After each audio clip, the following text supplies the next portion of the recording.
Automations 2.0 is it really gives you the ability for things that you've been asking for that we're going to go over, like conditional logic, ability to kind of integrate with other apps, etc.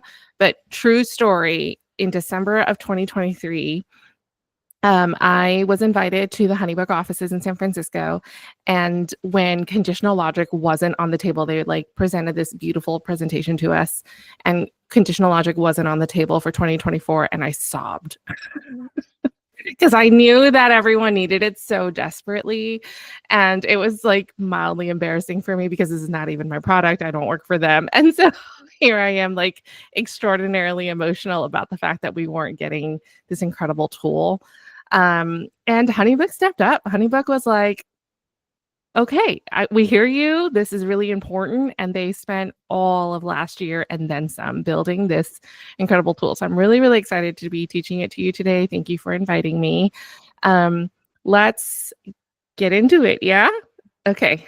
So conditional logic is the most requested tool of HoneyBook.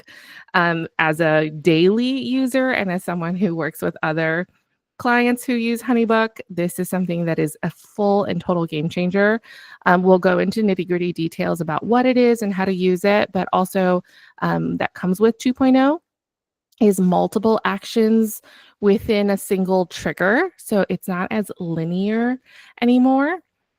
New trigger options. So before, basically the triggers were once the contract form has been submitted or once the lead form has been submitted, but now there are other trigger options, which is really fun. Multiple automations per project, also really highly requested for.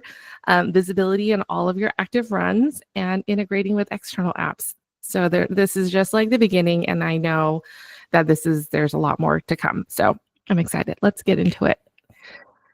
Number one, conditional logic.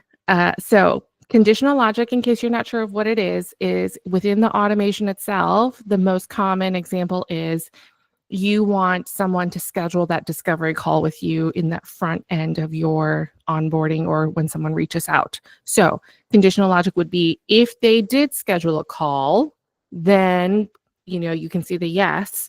Then you can ask for HoneyBook to do something, right? To send an email or to send a file and give them the next step. But if they did not schedule the call, then it's going to go down the no path, right? And then from there, it's going to say, okay, well, please follow up and remind them to book the call and so on and so forth. So that's really fun because you no longer have to follow up on the proposals on your own or try to remember. You can do that for a lot of different features. Okay.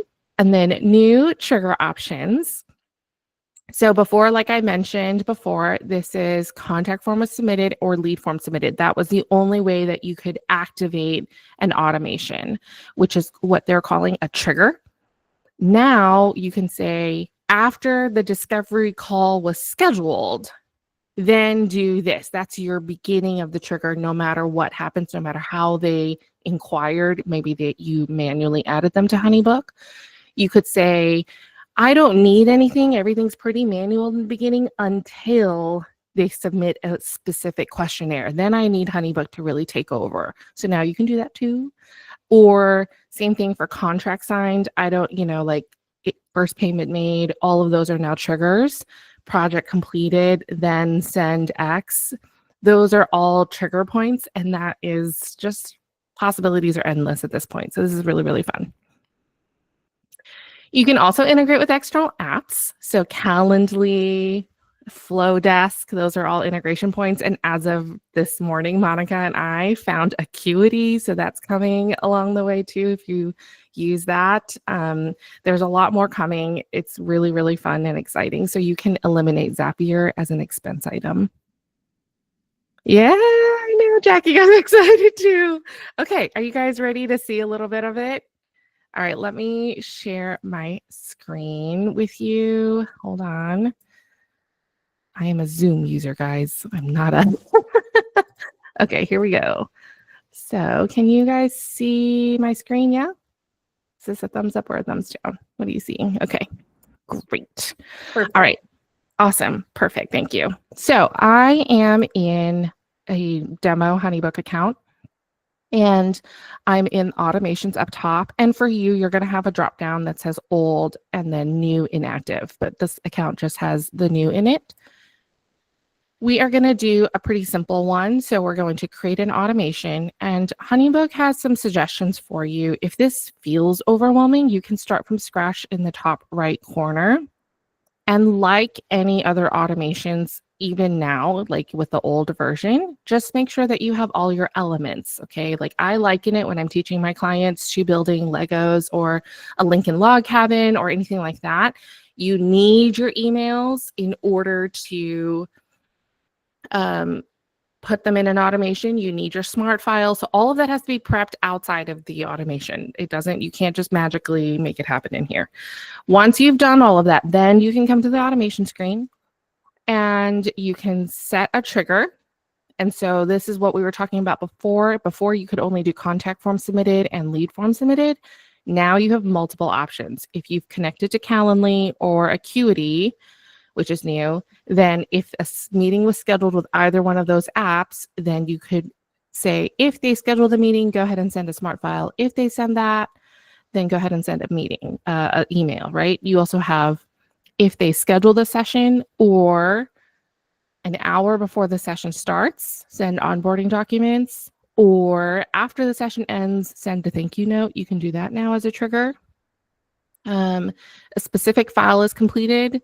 Questionnaires are submitted, first payment made, invoice paid in full, a contract is signed, or both signatures are signed, and then you do the next step.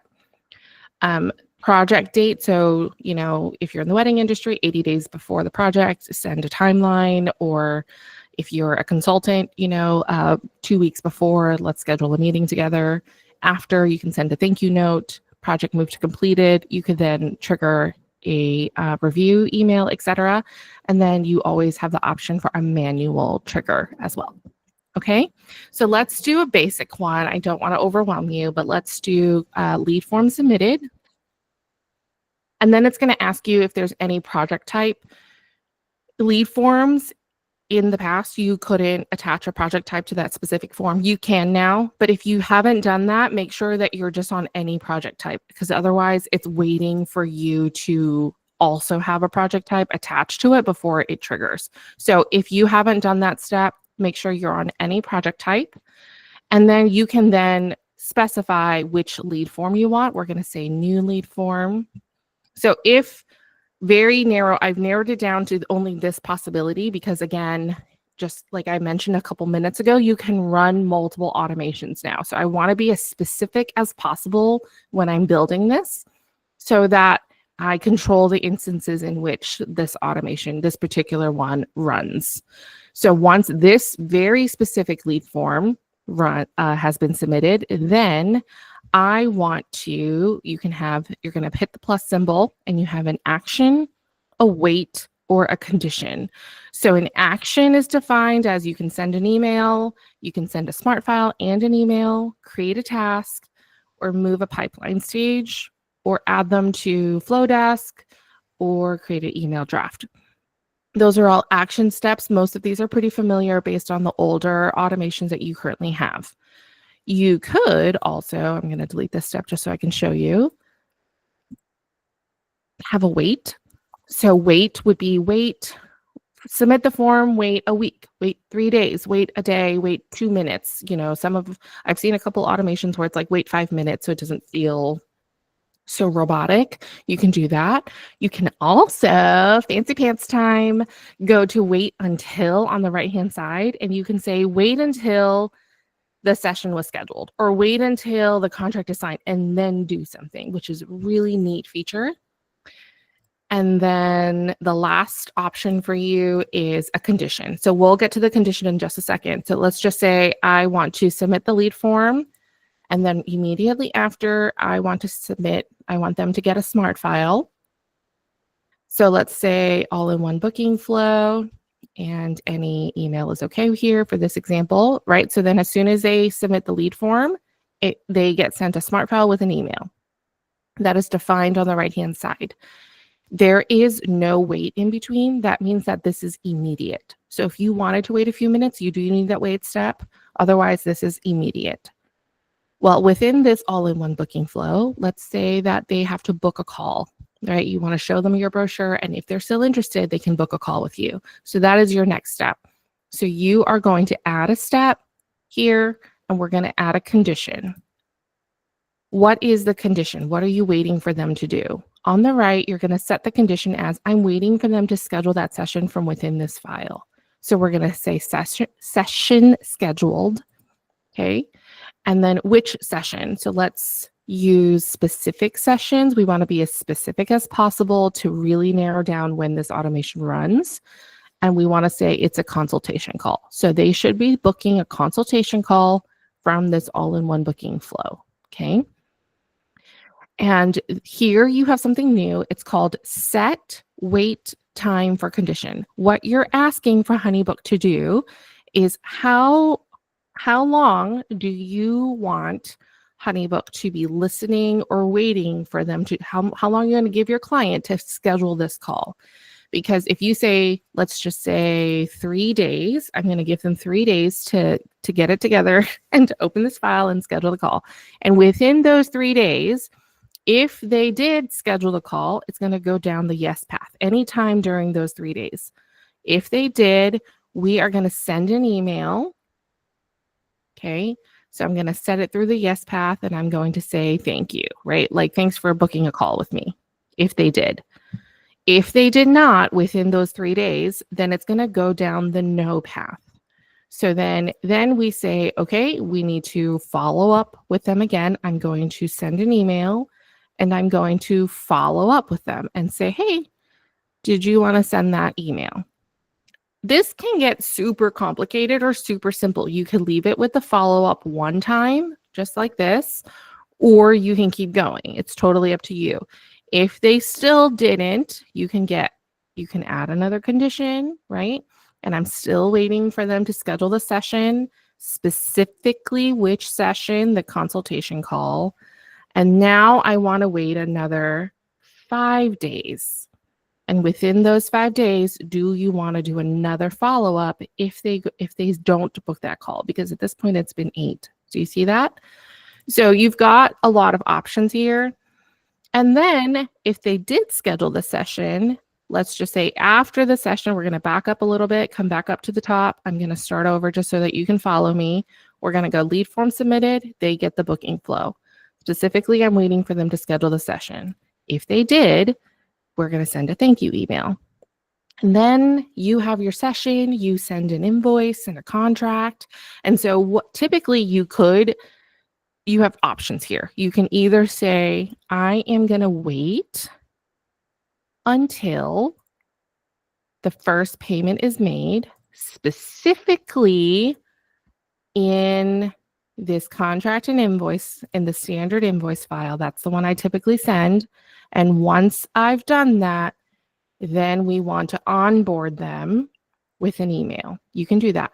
Or you could break it out into your own run and have its own automation. So you have lots and lots of options. Don't get overwhelmed.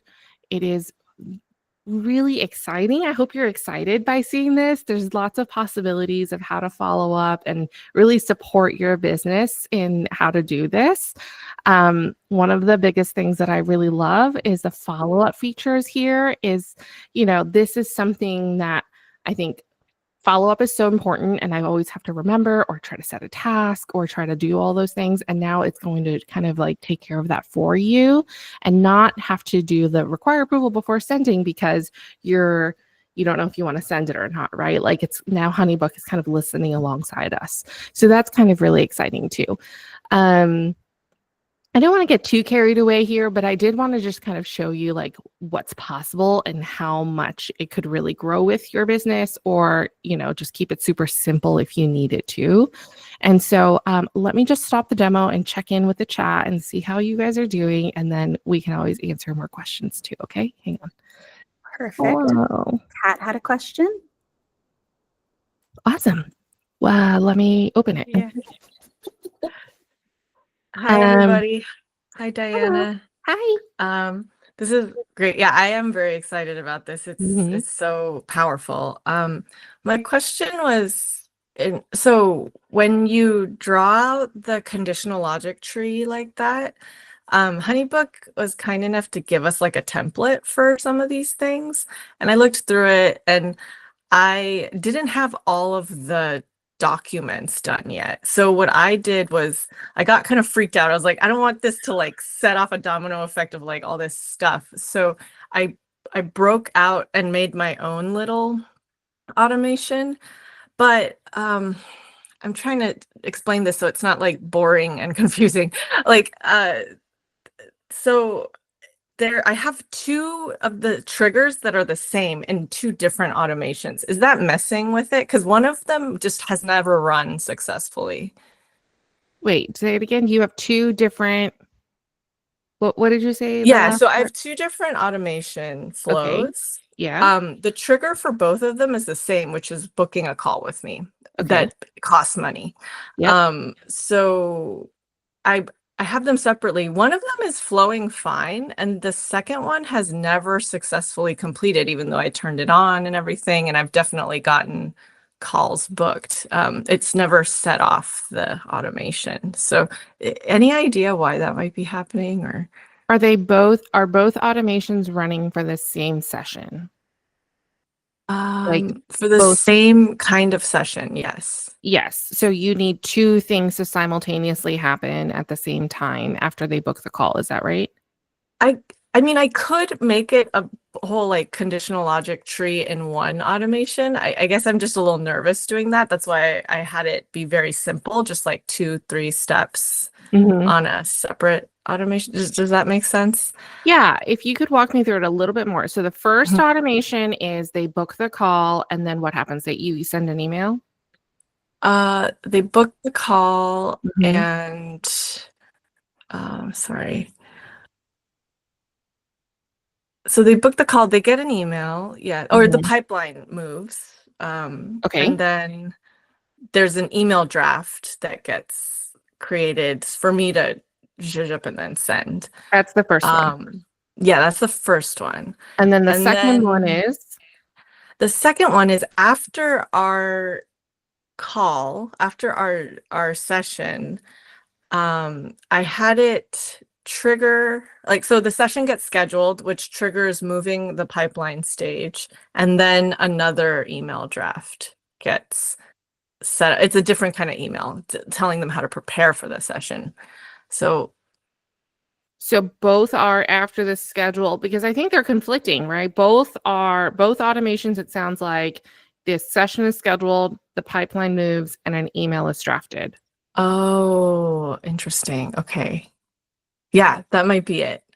Mhm. It doesn't know what Okay. to do. Yeah. So, I mean, just as like a for the greater group, like is it better uh is it better to do the conditional logic and make it as complex as possible in one automation run, or Um, can we it, break out the automations? I am a fan of breaking out the automations into what we're calling micro runs. So each automation now, because you have multiple triggers, like you could trigger multiple things, and so you could have more automations. They're calling it an automation run. Mhm. I like micro runs, like smaller step runs, because I feel like you guys have more control of it, and I feel like your brain can absorb it a little bit better. Like if you are trying to move a pipeline stage and send an email, that's the run that you go to and not worry about the domino effect of it. However, if you're really if your brain can't comprehend the change, then do a longer run because you want to mimic what you know as much as possible until you're ready to adjust to the change. So I've seen Mhm. both versions work really well. But in your situation, Kat, I think because you are trying to simultaneously move the pipeline in two times, in Mhm. two runs, it doesn't know what to do. So I don't even think conditional logic is necessarily answering that question unless it was like, if they did schedule, move the pipeline. If they did not schedule, move the pipeline.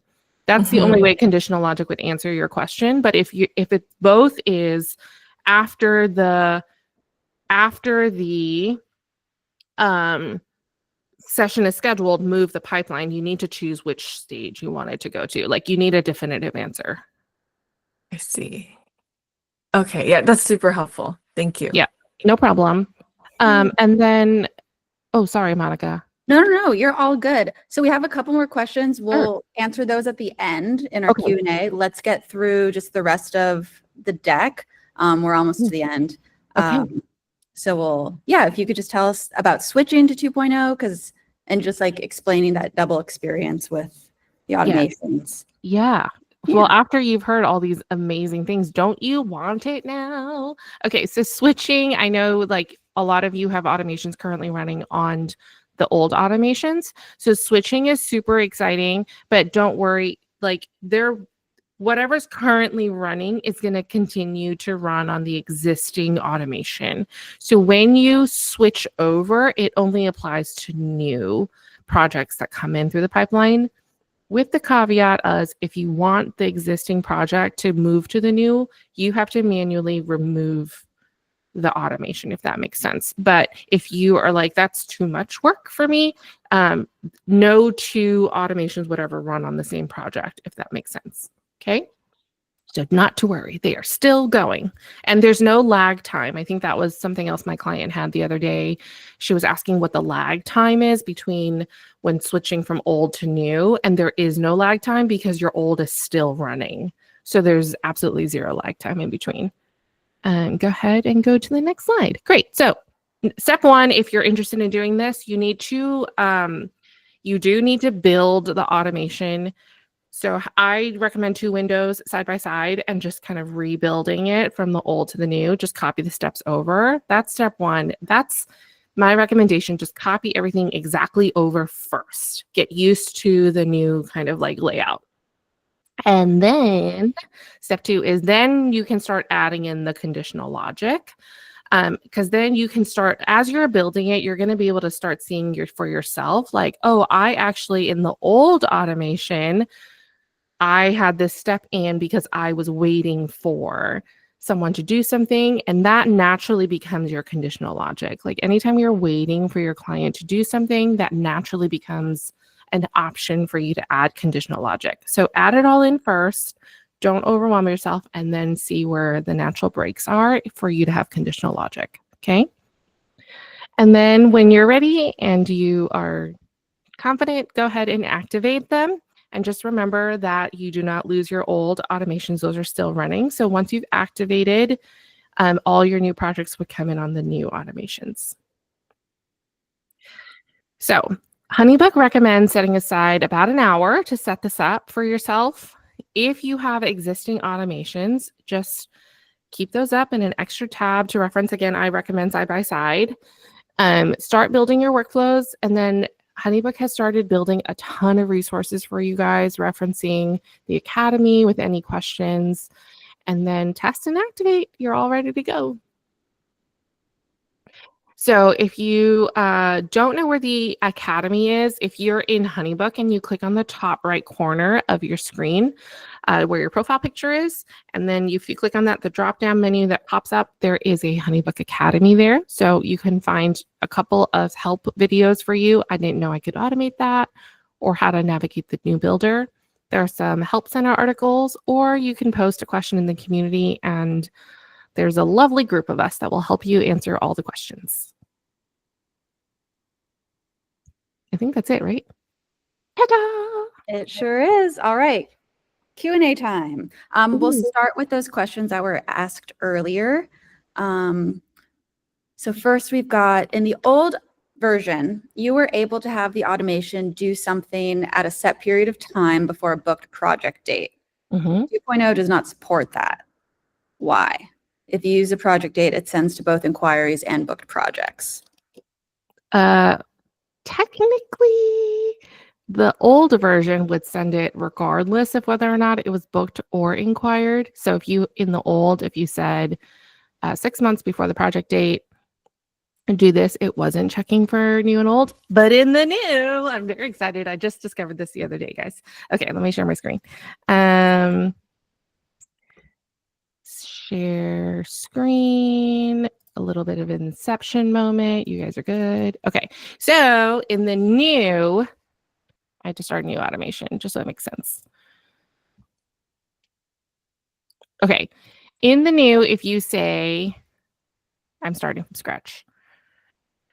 So the question is, can you say 2 weeks before the project date? And then if you really want it to be specific, you can say specifically for photo shoots. Sure.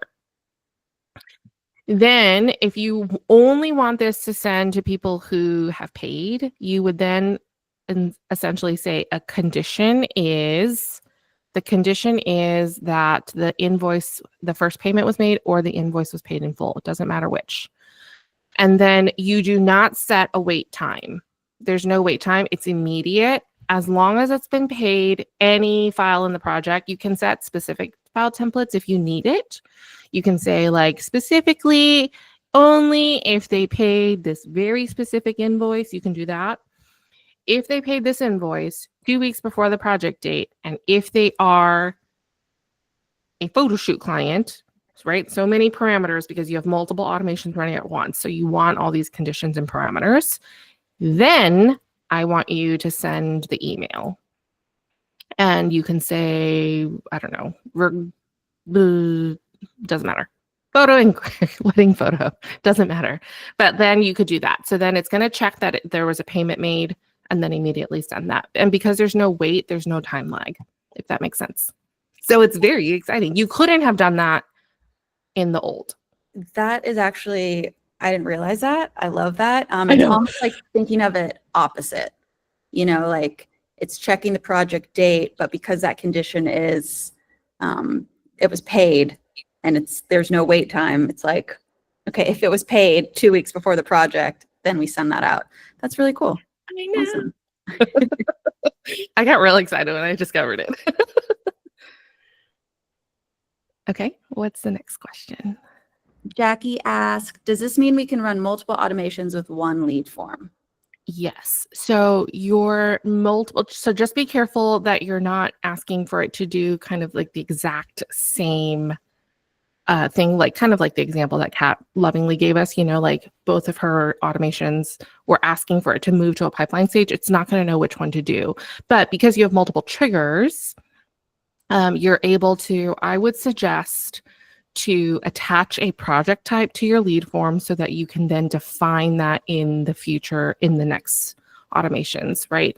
Because that is now a capability. It wasn't a capability before, so a lot of us probably don't have that step in. So if you go to the settings of your lead form, you can now define which project type this form belongs to. Or if you have the question type, which service are you interested in is the most common one use case of having the project type question, right? And then they choose from that list, and then that triggers the right project type. That helps you sort of like narrow down who gets that automation, Jackie. So those are just some things to keep in mind. Okay, what else? Anyone else have any questions? We've still got plenty of time. So if you've been hesitant or when is the webinar?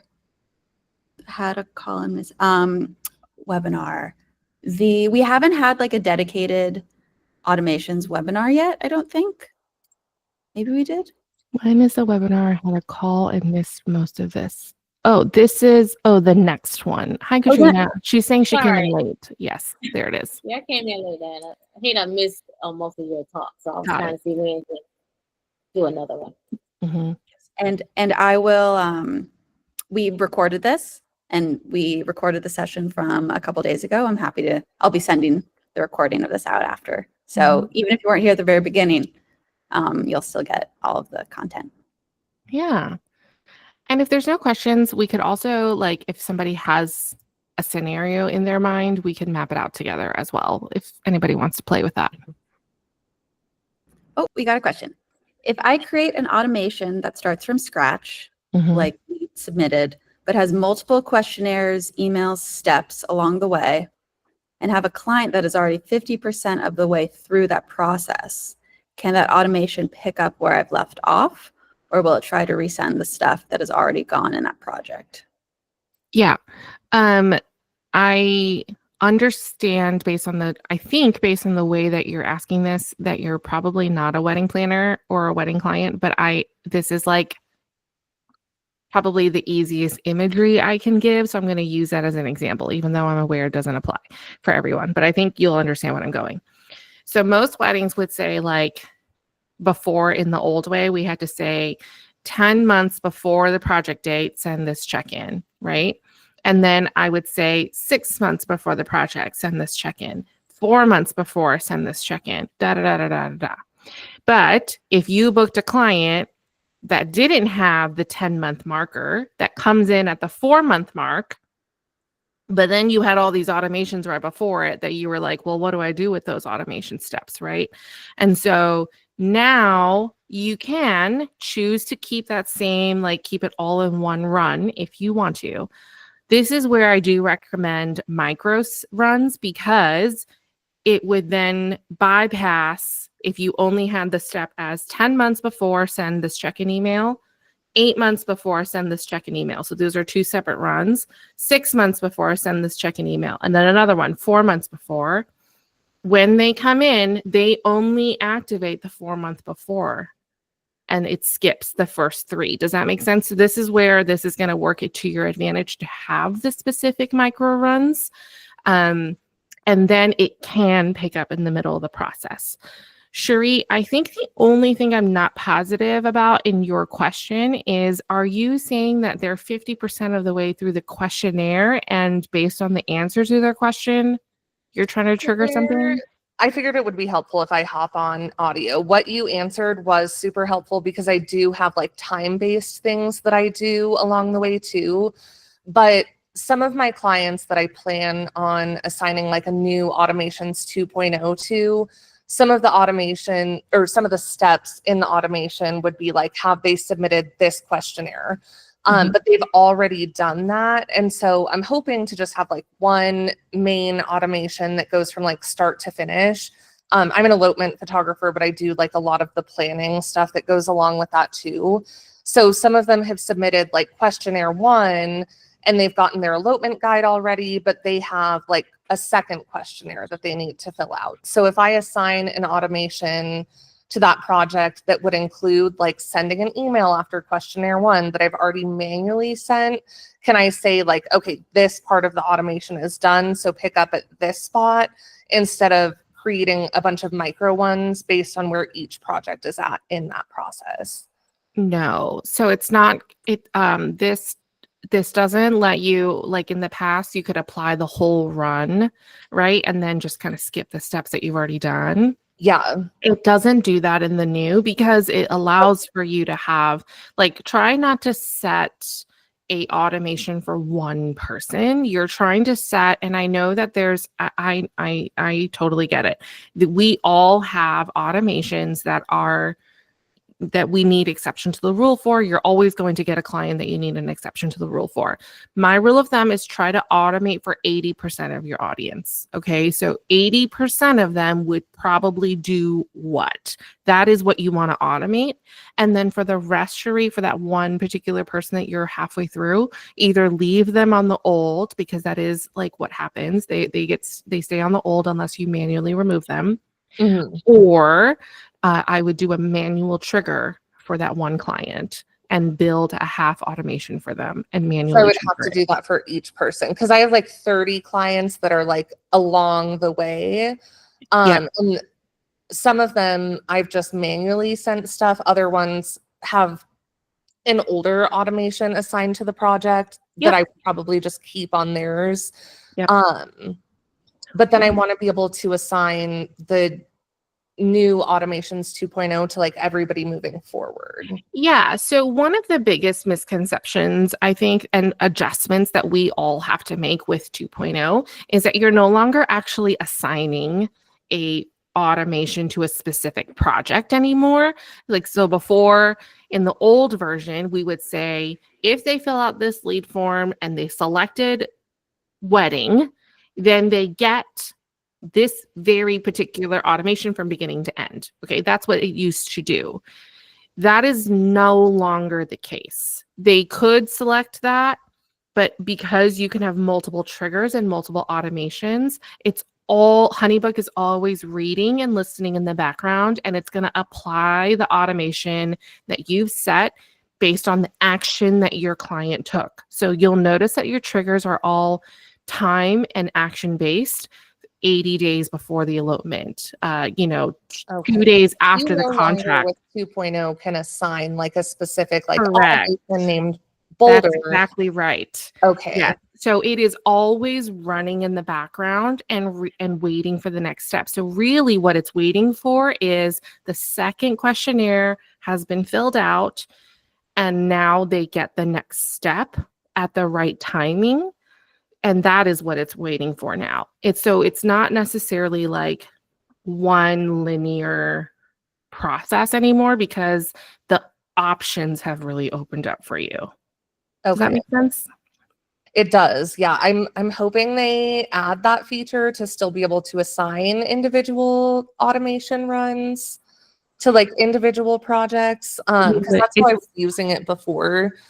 Mm-hmm. Yeah, it's a manual trigger for now, and that's the response to sort of giving you a little bit of that control that mimics the old process. Okay. But try to get like I would try the new because it is really freeing when you do that. Yeah. Mm-hmm. Yeah, just give it a shot. I know it's new, but you can do it. I believe in you. Thank you, though. This is very informative. Of course. Okay. All right, another question from Kim. Can you set up automations based on the services the client has chosen? This would be further in the pipeline once they become a client. Not yet. Unless they chose. Not yet, Kim. That's not. I know that that's something they've discussed, but I don't think it's like a thing yet. Yeah, but definitely something that we're considering because we know that'd be super helpful. All right. Yeah. Thank you. All right. In cases where we have a client who is an exception to the automation, how do we turn it off for that one specific client? You can't.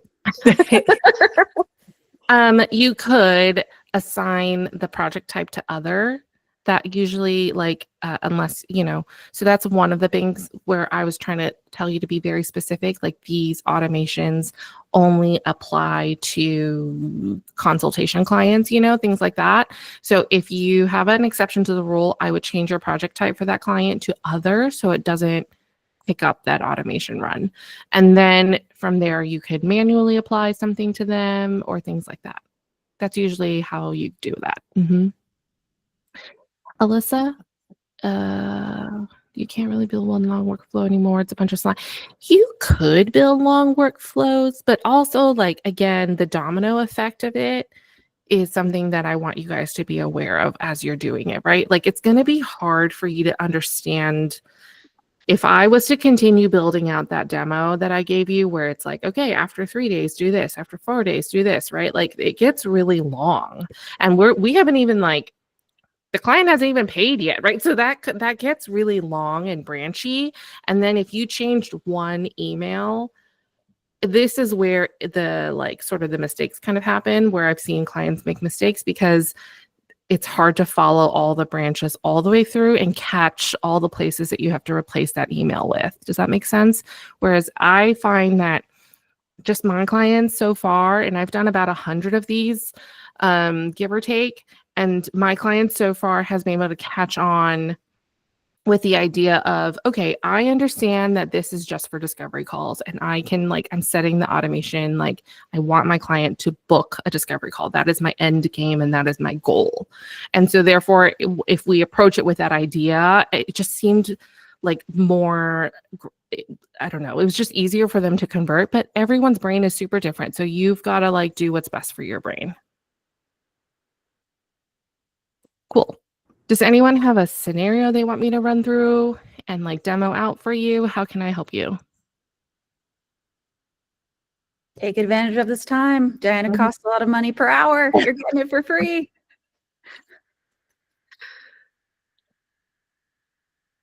Yeah, exactly. You're building an automation for each part of the process. Yes. And that also gives you flexibility for them to come into the middle as well. Yeah. Anything that people want to see, is there a use case that you're like, oh, I've been waiting for something? You would love to hear more about micro runs. Yeah. Okay. Kat says, when is the best time to put any project type versus putting a specific project type? Okay. So Kat, any project type would be like when it applies to everyone. So asking for a review is a great answer. It's like a common use case for that. You would typically ask 3 days after the project has been moved to completed. It doesn't matter what service they had of yours, right? Then you could ask for a review. So that's usually a great one for any project type. Another one is for me, just with the nature of what I do, everyone has to book a Zoom call with me. I do not care if you came to me for coaching or for VA support or for HoneyBook support. You've got to book a call with me. It's the only way I'm going to like even quote a price to you. So that for me would be like any project type. Yeah, anything that like anyone blanket across the board could apply to, then you would do that. If you ever had a scenario where like, well, they wouldn't get this if they booked elopement, but they would get that if they booked wedding, then you've got to really narrow it down and make sure you identify your project type. Okay. Okay. Awesome. Micro runs. Katrina wants to see the demo again. Build a micro run. Well, and that way we can show Katrina a little demo. Sure. And Kate has one where questionnaire is sent. It has a conditional tree with a lot of follow-up reminders if it doesn't get filled out, with an email draft as a confirmation that gets edited with my follow-up questions. Ooh, fancy pants. Okay, yes, we can do that. And Ellen, what was your question? Go ahead and do that before I get into demo mode. You are Well, I was trying to type, but I am not 100% sure how to make it make sense. That's why I raised my hand. I am a photographer that photographs weddings as a part of a wedding team for another business that uses HoneyBook. If our current flow is when I get an inquiry on that wedding form, I am adding that photographer as a collaborator on my side, and she's manually creating a project. I guess I'm wondering if I have an automation that adds her as a collaborator. I'm assuming this is possible, that adds a collaborator to the project based on the label. When it pops up on her side in her inbox, could it potentially trigger a new project creation on her side? That sounds very complicated, but hopefully it makes sense to what I'm asking. Make sense. It's not something that HoneyBook can do right now. It's not a feature that HoneyBook has. Yeah, adding participants automatically is not something that HoneyBook currently has. Okay, cool. Yeah, that's all. So that helps. Okay. But I mean, I'm really excited about all the other ways that I can use this. And you get like, I can do this and this and this, and what about this? So yes, no apologies needed. No, it's all good. And honestly, guys, this is just the very, very, very beginning of what they're building. I would say, like, Monica, what do you think? Like 1% of people have this so far, right? Like this is like infancy stages. And so they are going to continue to like front load and preload a lot more triggers. And along the way, I know they have big plans. So just kind of like easing everyone into this is really the bigger thing. Okay. So let's build what Kate said. So I'm going to do the inception thing for a second there. Bear with me. And then, okay. So the problem I have here is I can't read Kate's notes. Hold on. All right. So Kate says questionnaire is sent, has a conditional tree with a lot of follow-up reminders if it doesn't get fit out. Okay. So questionnaire is sent. So the trigger, we're going to let's just start over so you guys can see it from the beginning. All right. So assuming, again, my biggest reminder to you is you must have built the questionnaire and you must have built and written all the emails before you even touch the automation screen. Okay. Pinky promise. And then once you do that, my trigger for this would be like time-based, like it would go out a certain amount of time before the project, if that helps. So I would probably build it with a X time before project date, if that's helpful, but build it however makes sense to you, and I'll see if Okay. that makes sense to me too. No, yeah, that sounds great. Let's do it. Okay, so assuming you have built all of your pieces, all your Lego blocks, you are going to come into automation screen and you are going to create automation. So then you can use one of theirs, or I'm going to start from scratch. Monica, this would be very anticlimactic. Okay, so then you are going to set your trigger, which is X amount of days. So let's do like a month. Okay, 1 month. Also, can we cheer that months is now an option? 1 month before the project date. Okay, and then we can be specific in the project type if we want to, like whatever you want that to be. And then from there, I am going to add an action and send a smart file via email. And just to note, if you're on legacy, this is not going to work for you. You do not have an option to use this on legacy. You must be on smart files. So then which file, go down the list on the right, you are going to send a questionnaire with a questionnaire email. Look at that. Okay. And then we are now going to wait. We are going to add a condition to this questionnaire. So we're going to add a condition. And what am I waiting for? I am waiting for them to submit the questionnaire. Specifically, I want them to submit basic questionnaire. Okay. If they need, and they need to do it within, I don't know, 3 days. So somewhere in here, let's make this a little smaller so you can see it all. So somewhere in here in the next 3 days, I really want this client to fill out this questionnaire. If they do, then we move the pipeline stage to planning, okay? And then that way you know you've got something to do, the questionnaire has been submitted. If they do not, I don't need a wait step here because this is all automatically going to only come down the no path after 3 days. So at the 3-day mark, they did not. So then I want to, do you resend it or do you just do a follow-up email? Let's just say follow-up email. We're going to follow up and ask for them to remember to fill out that questionnaire again. Then I still need them to fill out that questionnaire. So I'm going to set another condition based on the no path. And the condition is questionnaire is submitted because they never did it, right? And if they did, then we want to be very specific and say, I am still waiting for basic questionnaire to be filled out. Okay, so you have to define it both times. And this time I am willing to wait another 5 days. Okay, if they did, right? So you have to think of it this way.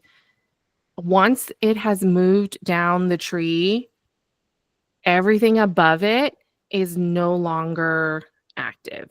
Okay, so once it's gotten to this point, it's not going to jump back over here because we've moved on. This was only active for 3 days. So we have moved on, which means I need to ask for it to move the pipeline again because we've moved on. So within the next 5 days, if they filled out the questionnaire, then please move the pipeline. And if they still did not, then we send another follow-up email. Come on, people. And we send the follow-up email again, and then so on and so forth. If you then wanted to then send a follow-up email, this is going to get really nuanced, guys. Don't lose me, okay? All right. Kate's condition is that once they fill it out, not only do we move the pipeline stage, she also needs to send a confirmation email that she needs to edit. So in the old automation, you would have required approval before sending. In Automations 2.0, there are 2 options for you. So this is where I don't want you to lose it. Just, I got you. Hang with me. So we're going to go down the yes path, right? From the beginning, 1 month before the project, send the questionnaire. In the next 3 days, please ask your client, right? Submit the questionnaire. If they did, move the pipeline stage, and send an email. If you send an email that is require approval before sending, you can either do approve or decline. Those are your two options. You cannot edit the email like you could in the past. Okay. Hang with me. So in this scenario, Kate is specifically saying she wants to write an email. Therefore, she needs to use create email draft. Once you do that, you can edit the email, but you can't skip the step. Choices. Okay, so we're going to say whatever this is, right? Create the email draft, and it's going to hold here until you send it. It will not send without approval. If you have a step after this that says, like, I don't know, does also send a separate email, right? If you had 2 emails back to back, this second email is not going to send until this is sent. And so just kind of keep that in mind. This really holds the whole automation. This is another reason why I do personally prefer micro runs, because if you had it somewhere else, it doesn't hold up this current automation we're in. So that's something to consider. But you're just going to use create an email draft, Kate, and then just kind of, it'll prompt you to edit the email after it's been filled out, submitted. It moves the pipeline stage and it creates that. And then you're going to do it again down here as well. Don't forget, you have to do it 2 times. Okay. And then you're set. So one of your biggest things is to remember that it's going to keep moving down the tree. And once it moves down the tree, it doesn't bounce back up, right? So it's got to keep moving down. So therefore you have to repeat the steps down here. Did I lose you? That was very advanced. That was awesome, Diana. Okay. Can we spend just the next 2 minutes? Can you give kind of an overview? Like, what do you mean when you say micro run? Yeah. Micro runs are the little runs. And so one automation run is a full automation. That's what they're calling a run. So if everything I just showed you, that is one automation run. If I was to break that out into 2 separate steps, if I said move the pipeline and create the email draft into 2 separate ones, it's a micro run because I have the same objective, but I'm breaking it up into smaller pieces so that I have a little more control. One of the classic examples I used earlier that I think is the best visual, even though you're not all wedding clients, is again, 10 months before the wedding to have its own micro run. 10 months before the wedding, send an email. Second automation, 8 months before the wedding, send an email. Third automation, 6 months before the wedding, send an email, because that gives you control instead of it having to start. It has to start from the trigger. So if you say it must start at the 10-month mark, that is what HoneyBook's waiting for. So it's not going to start in the middle of an automation. Therefore, I think the micro runs is where it's really helpful. Kim and then Katrina, I guess. Yes. Can you go back to the demo really quick, please? Sure. Thank you. Here's the inception. You're very welcome. Visual. Oh, that's okay. Sorry for the inception, everybody. Hold on. There you go. Yes. Okay, so under the part where they said yes, and Yes. then move pipeline and then create that email draft, and that one's a custom email. You had added another, I think it was a proposal or whatever. So let's say, because I'm imagining say that first email, maybe you have a specific link. I'm a web designer, so if I want to put a link for that client to view their website, or Sure. maybe if you're a photographer, you want to put a link where they can view their photos. So you're saying once that email is sent, right, you customize it, you can have another automation that will once the first one is sent, then the next action here would be automated. Yes. Okay, I just didn't know if you would then have to go to the next email, you'd have to go in and send that second email. No, you don't. However, the second email, what I was saying is the second email does not send until the first is sent because Right. it's an email draft. And so before, if you have a scenario where it's approve and decline, then you couldn't skip that draft and send the second one instead, if that makes sense to Right. you. Yeah. Okay. I just wanted to make sure I understood that. Okay. Yep. Thank you. Mhm. You're welcome. Sorry for inception. Okay. And then Katrina, go ahead. Okay, two quick questions. One, in that same scenario where you said when they said yes, it went to a planning stage. Then the planning stage has to already be set as a second automation ready to go. Once they say yes and go over there, I know you added an email up under it and you had a second email, but now if the planning stage, can it start a whole new chain in its own automation, or should you continue it right in that tree? Moving stages is not a trigger yet. So like moving a stage is not a trigger. The only trigger for a stage at the moment is completed. So the most common one people use is, 2 days after I've moved the project to completed, send a review email. That's a very common, you can use that as its own automation run. But because I'm saying planning specifically, if they submitted the questionnaire, move the pipeline to planning, that can't be and then start a new automation. The trigger is once the stage has moved to planning, then do this. That's not a trigger. The trigger is a session has to be scheduled, a file has to be filled out, payment or contract made. Moving a stage is not yet a trigger point. So Okay. in that very specific scenario, I would continue down the path. Okay. And my last follow-up to that was when you had mentioned about the reviews. So say at the end of everything, after completed, if you said 3 days after completed, ask for this review, right? Mm-hmm. But if you've already also had that as part of a question earlier on to ask for this review, but that's the main one you already got set for everybody, right? Ask at the end, it automatically does it. But in this particular email process, you asked for it midway as well. And they actually did it. They completed it. The way the system is set now, it's still going to ask them 3 days after that final completed because it don't know that you've already completed this task midway, right?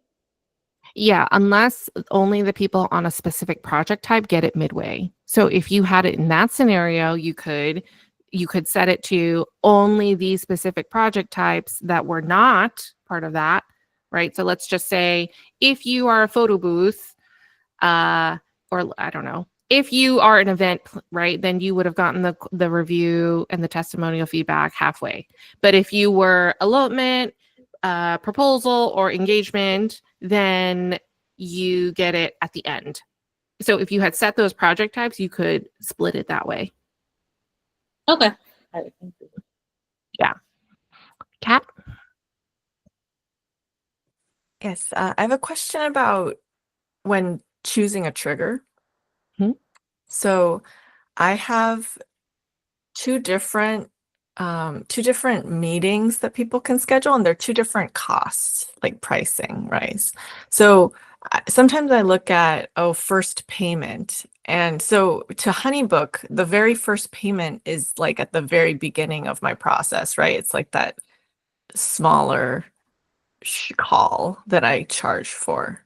So would it be, it would be more advantageous in my case, perhaps, to choose like a specific meeting, or like what would?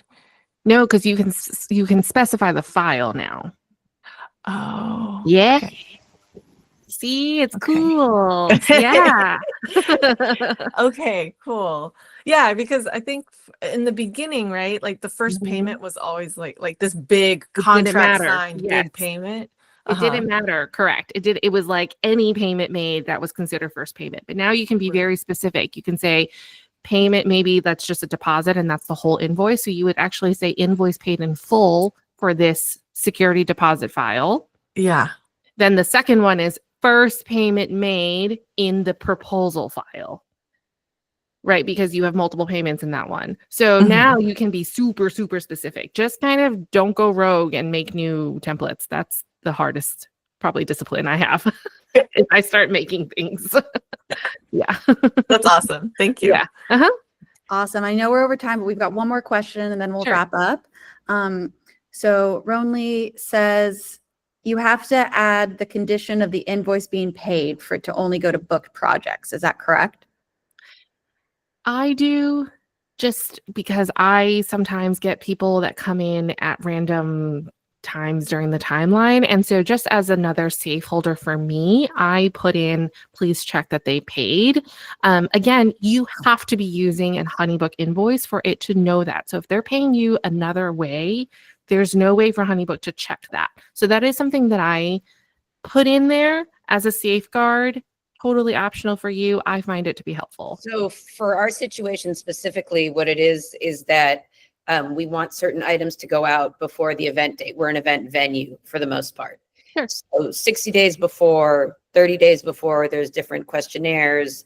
Then also within that time period, their final payment is due. Mm-hmm. So in order for those items to only go out to the projects that are actually booked, that condition has to be there, because otherwise it goes to any inquiry that's booked for that date, which is, obviously our conversion rate is not 100%. So yes. And whatever that definition is for you, you could do contract signed. You could say, check to see if like a specific tour that you would only give after they had paid, like you have multiple options here. I'm using first payment is paid because it's an easy one for everyone to relate to. But whatever that definition is for you to want to ask for HoneyBook to check that they're a booked project, then yes, you could use that scenario. So what about, no, okay, that answers my question. Yeah, because again, same thing, like if that questionnaire in that demo I did, questionnaire submitted, if I only send that questionnaire to clients who have paid, that in and of itself is my checker, if that makes sense for you. Like I would never have sent that questionnaire to anyone else. Therefore, I don't need that condition. But if you don't have any other conditions, using, first payment paid is totally valid.